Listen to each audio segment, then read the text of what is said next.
வணக்கம் தலைவா, அனைவருக்கும் இனிய வணக்கம். இன்னைக்கு நம்ம இந்த வீடியோ பதிவுல எதை பற்றி பார்க்க போறோம் அப்படின்னு பார்த்தீங்கன்னா, டிஆர்பி மற்றும் பள்ளி கல்வித்துறையில வந்திருக்க மிக மிக முக்கியமான செய்திகளை பற்றி இந்த வீடியோல நாம இப்ப பார்க்கலாம் வாங்க. நம்முடைய சேனலுக்கு முதல் முறையா பார்க்குறீங்க அப்படின்னா மறக்காம சப்ஸ்கிரைப் அண்ட் பெல்ல கிளிக் பண்ணி வச்சுக்கோங்க. பிடி மற்றும் பிஜி அசிஸ்டன்டோடைய இந்த 2% மினிஸ்ட்ரியல் ஸ்டாஃப் நீதிமன்ற அவமதிப்பாளருக்கு போட்டிருக்காங்க. என்ன அப்படின்றத பற்றி இந்த வீடியோல உங்களுக்கு அப்டேட் பண்ண போறேன். அடுத்து வந்து பாத்தீங்கன்னா, நீங்க எல்லாருமே எதிர்பார்த்த மாதிரி பிஜிடிஆர்பி 2025 புதிய அறிவிப்புல நிகழ்ந்த சில மாற்றங்கள். ஸோ கடைசி 5 நாட்கள் வந்து பார்த்தீங்கன்னா, பிஜிடிஆர்பியில் ரொம்ப ரொம்ப இம்பார்ட்டண்டான டேஸ் என்னன்றதை பற்றி உங்களுக்கு சிறிய வீடியோ பதிவாக நான் இப்போ உங்களுக்காக சொல்ல போகிறேன்.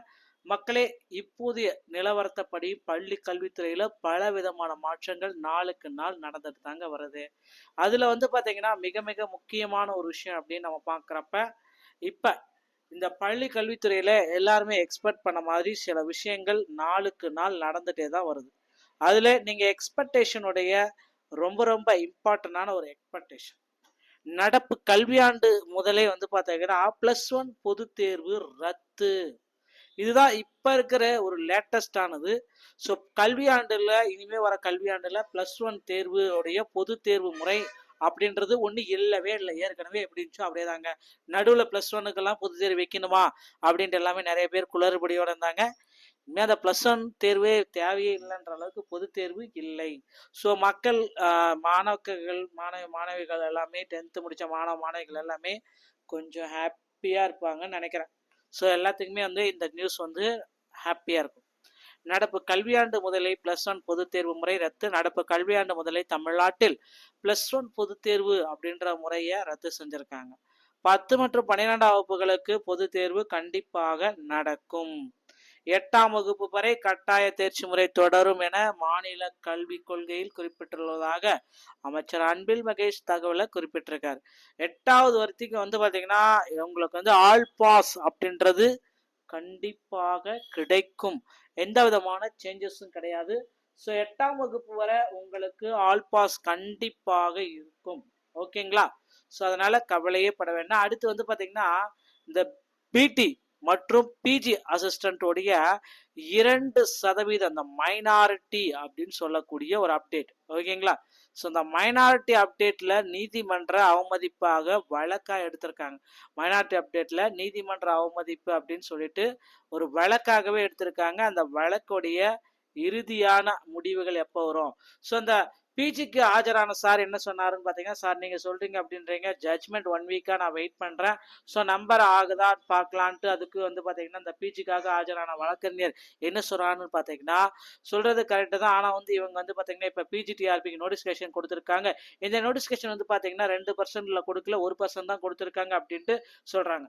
அதாவது நீங்கள் 2% கொடுக்கணும்னு சொல்லியிருக்கீங்க, ஆனால் 1% தான் அங்கே இருக்குது, இன்னொரு பர்சன் எங்கே பிரச்சனை இருக்குது அப்படின்ற மாதிரி சொன்னார். ஸோ அதையும் வந்து ஜட்ஜ்மெண்ட் அது வந்து குறிப்பிட்டாரு.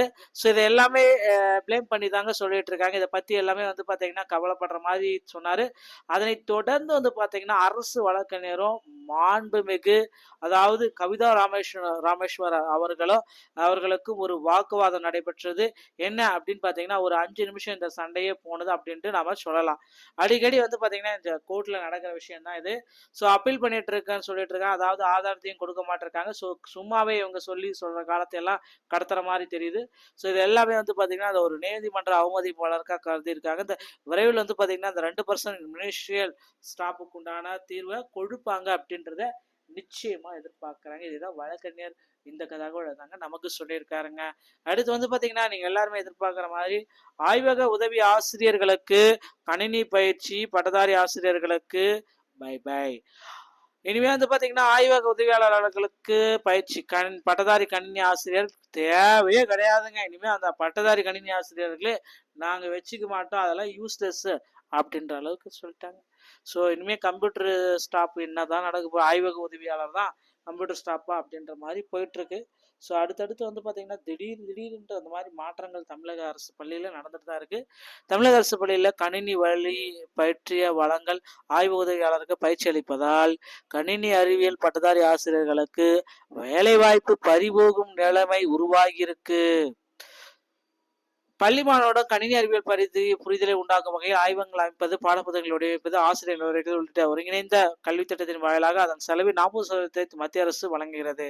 நிலையில் தமிழக அரசு பள்ளிகளில் கணினி அறிவியல் பாடம் நடத்துவது மற்றும் கணினி சார்ந்த செயல்முறை விலங்குகளை அளிப்பதற்காக ஐசிடி இன்ஸ்ட்ரக்டர் பணியிடங்களை நிரப்பாமல் ஏற்கனவே உள்ள ஆய்வக உதவியாளர் மற்றும் கெஸ்டான் எனும் தனியார் நிறுவன ஊழியர்களுக்கு பயிற்சி அளிப்பதாக கூறப்பட்டது. இதனால் கணினி அறிவியல் படிப்புடன் ஆசிரியர் பயிற்சி முடித்தவர்கள் விரக்தி அடைந்துள்ளனர். ஸோ இனிமேல் இந்த கணினி அறிவியல் வந்து பார்த்தீங்கன்னா எதுக்குமே யூஸ் ஆகாதா அப்படின்ற மாதிரி அவங்க ஒரு பக்கம் விரக்தி அடைச்சிருக்காங்க. விரைவில் வந்து பார்த்தீங்கன்னா இதுக்கு ஒரு சுமூகமான முடிவுகள் எடுக்கப்படும் அப்படின்றத குறிப்பிட்டு சொல்லியிருக்காங்க. அடுத்து வந்து பார்த்தீங்கன்னா எல்லாரும் எதிர்பார்த்த மாதிரி டெட் தேர்வு பேப்பர் 1 மற்றும் பேப்பர் 2 உண்டான அனௌன்ஸ்மெண்ட் விரைவில் நம்ம எதிர்பார்க்கலாம். அதிகபட்சமாக வந்து பார்த்தீங்கன்னா ஆகஸ்ட் 5க்குள்ளாக வெளியாகும் என்று எதிர்பார்க்கலாங்க. அடுத்து எல்லாருமே எதிர்பார்த்த மாதிரி தற்காலிக ஆசிரியர்கள் அதிக அளவில் நியமிக்க போறதா சொல்லியிருக்காங்க. இதற்குண்டான அப்டேட் இன்னும் ஒரு சில தினங்களை நமக்கு கிடைச்சிடும். டிஆர்பி மற்றும் பள்ளி கல்வித்துறை சொந்தமான செய்திகள் அனைத்து நீங்கள் உடனுக்குடன் பெற நீங்கள் நம்முடைய சேனலோட இணைந்திருங்கள். மீன்வரும் நல்ல தகவலோட நான் உங்களை சந்திக்கிறேன். நன்றி, வணக்கம், தேங்க்யூ.